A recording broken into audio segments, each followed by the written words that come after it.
आता राज्याच्या विविध जिल्ह्यातल्या ठळक घडामोडींकडे एक नजर. जिल्हा झटपट.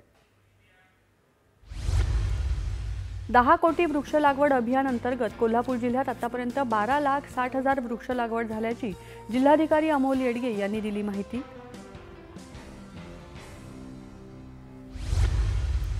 पूना क्लब गोल्फ कोर्सच्या वतीनं गोल्फपटू आणि त्यांच्या यशाला हातभार लावणाऱ्या कॅडीजचा सन्मान करण्यासाठी करण्यात आलं एका समारंभाचं आयोजन.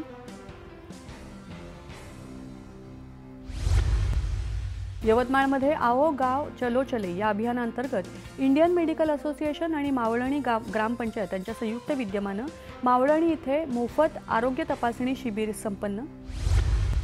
बुलढाणा शहर पोलिसांनी वारकरी संप्रदायाचा आदर्श ठेवत टाळ मृदुंग घेऊन बैलगाडीमधून मिरवणूक काढत केलं गणपती विसर्जन.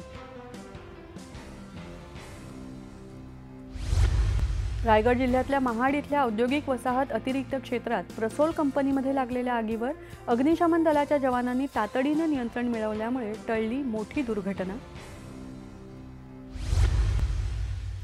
जागतिक आत्महत्या प्रतिबंध दिनानिमित्त चंद्रपूरच्या कारागृहात कैद्यांसाठी मानसिक आरोग्य कार्यशाळेचं करण्यात आलं आयोजन.